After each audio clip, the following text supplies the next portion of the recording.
விளாடு.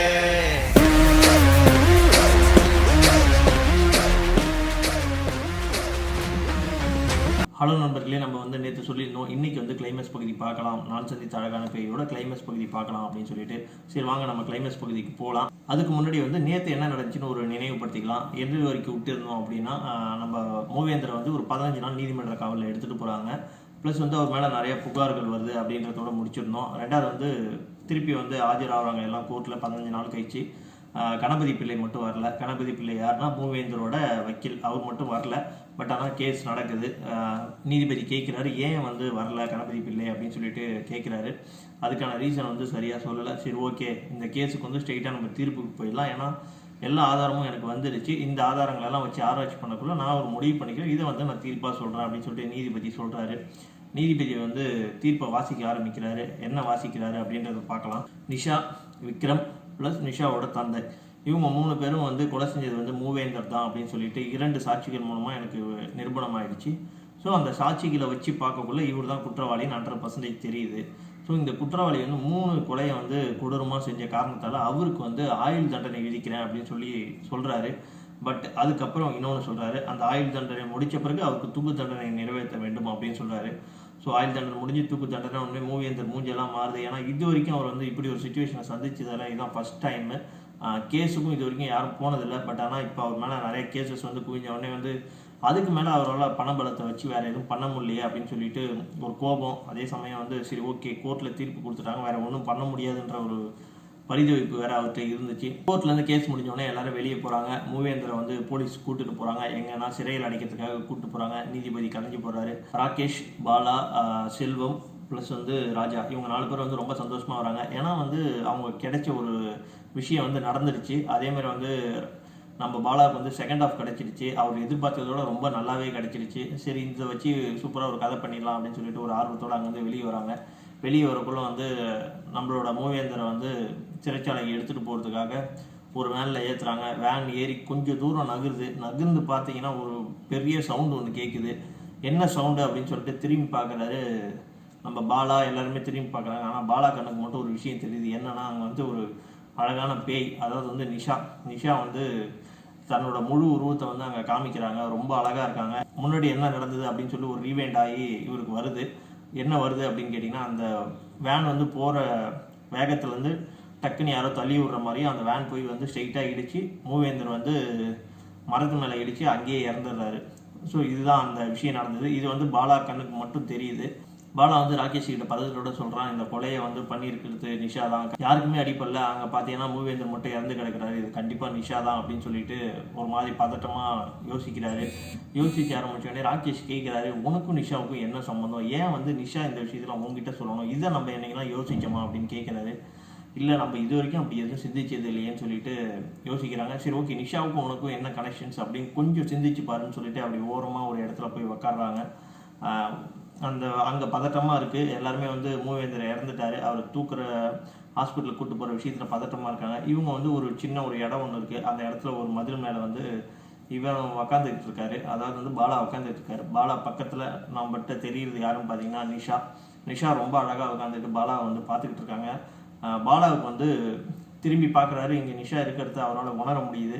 So Nisha வந்து எதுக்காக நமக்கு வராங்க, நம்மள்கிட்ட வந்து இந்த விஷயத்தெல்லாம் எதுக்கு சொன்னாங்க அப்படின்னு சொல்லிட்டு பாலா ரொம்ப சிந்திச்சு பார்த்த உடனே தான் ஒரு விஷயம் தெரியுது.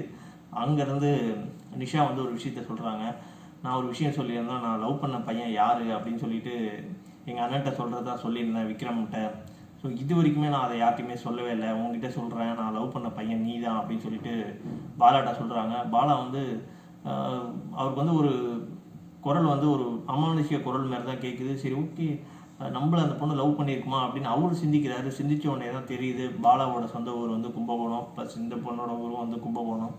ஸோ இதனால தான் கதை வந்து அவர் கும்பகோணத்தில் நடக்கிற மாதிரி வந்திருக்கு. ஸோ இந்த விஷயத்தெல்லாம் ஆராய்ச்சி பண்ணி பார்க்கல. சரி ஓகே, ஏதோ ஒரு விஷயம் நடந்திருக்கு அப்படின்னு சொல்லிட்டு கொஞ்சம் இன்டெப்த்தாக யோசிக்கிறார் பாலா, என்ன நடந்திருக்கும் அப்படின்னு சொல்லிட்டு.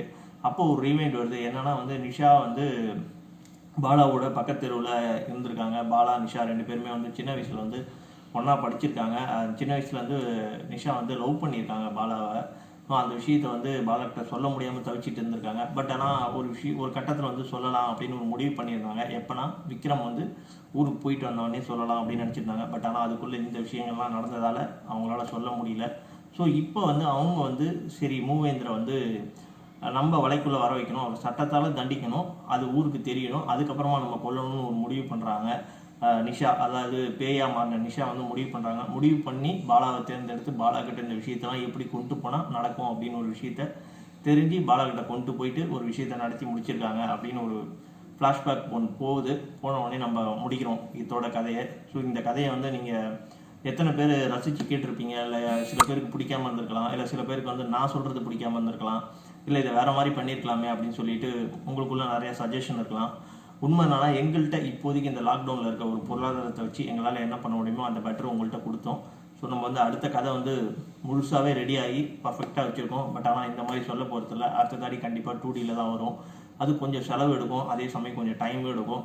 அடுத்த கதை வந்து 2Dயில் உங்களுக்காக வரும்.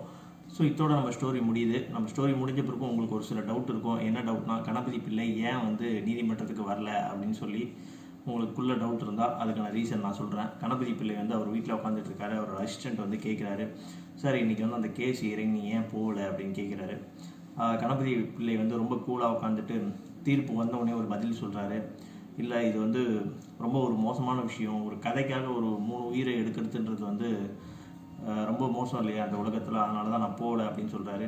சார் இது வந்து மூவேந்தர் தான் பண்ணார், உங்களுக்கு எப்படி தெரியும் அப்படின்னு சொல்லி அசிஸ்டன்ட் திரும்பி கேட்க, இல்லைப்பா நான் வந்து மூவேந்தர் நான் 2 பேரும் சேர்ந்து தான் இந்த படம் பண்ணலாம், நான் ஒரு கோ ப்ரொடியூசராக தான் அந்த படத்தில் இருந்தேன். ஸோ அப்போ என்கிட்ட சொன்ன காரணம் என்னன்னா, ஒரு பொண்ணுக்கிட்ட இருந்து கதை வாங்கியிருக்கோம், அந்த கதையை தான் படமாக பண்ணுறோம் அப்படின்னு சொன்னாங்க. சரி ஓகே ஹாப்பி, ஒரு பொண்ணுக்கிட்ட இருந்து கதை வாங்கி பண்ணுறாங்கன்னு தான் நான் நினச்சிக்கிட்டு இருந்தேன். ஆனால் அதுக்கு பின்னாடி இப்படி ஒரு விஷயம் இருக்குன்னு வந்து எனக்கு சுத்தமாக தெரியவே இல்லை.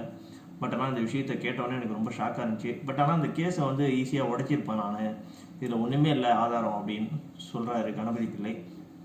அசிஸ்டன்ட் வந்து ரொம்ப ஆர்வமாக எப்படி சார் உடைச்சிருப்பீங்க அப்படின்னு கேட்குறாரு. ரொம்ப சிம்பிள்ப்பா, வந்து விக்ரம் ராகேஷ் வந்து கண்டிப்பாக ஃப்ரெண்ட்ஸே கிடையாது, அவங்க 2 பேருக்குள்ளே வந்து எந்த ஒரு டாக்குமே இருந்திருக்காரு. ஸோ கால் போயிருக்காரு, ஃபேஸ்புக் ஃப்ரெண்ட்ஸாக இருக்க மாட்டாங்க, இதெல்லாம் நோண்டி எடுத்தாவே ஈஸியாக அவங்க 2 பேரும் ஃப்ரெண்ட்ஸ் இல்லைன்னு சொல்லி துக்குநூறாக உடச்சிருப்பேன். 2வது விஷயம் பார்த்தீங்கன்னா வந்து மூவேந்தர் எப்பயுமே கையில் வந்து ஒரு மோதிரம் போட்டுருப்பார், 3ன்னு போட்டு. அந்த மோதிரம் வந்து அந்த வீடியோவில் இல்லவே இல்லை. ஸோ அவர் கையில் மோதிரம் இல்லாமல் எப்பயுமே இருக்க மாட்டார். ஸோ அதை வச்சு கூட உடைச்சிருக்கலாம். இந்த மாதிரி நிறைய விஷயங்கள் வந்து அவங்க நிறையா சட்டத்தில் இருக்க ஓட்டைகள் நிறையா அதுலேயும் இருக்குது, நான் உடைச்சிருக்கலாம் அப்படின்னு சொல்கிறாரு. உடனே ஏன் சார் நீங்கள் உடைக்கலை அப்படின்னு கேட்டோன்னே, இல்லை அவங்க வந்து வெறும் பொய் மட்டும் சொல்லியிருந்தாங்கன்னா ரொம்ப ஈஸியாக இதை முடிச்சிட்ருப்பேன் நான். ஆனால் வந்து அவங்க சொன்னதில் உண்மையும் இருந்துச்சு, பாதி உண்மை பாதி பொய் அப்படின்னு சொல்லி தான் அவங்க வந்து ஒரு திரைக்கதையை அமைச்சிருக்காங்க. அதாவது மூவேந்தருக்கு எதிர்க்க ஒரு திட்டம் போட்டிருக்காங்க, அந்த திட்டத்தை அப்படியே கொண்டு வந்து கோர்ட்டில் செயல்படுத்தியிருக்காங்க.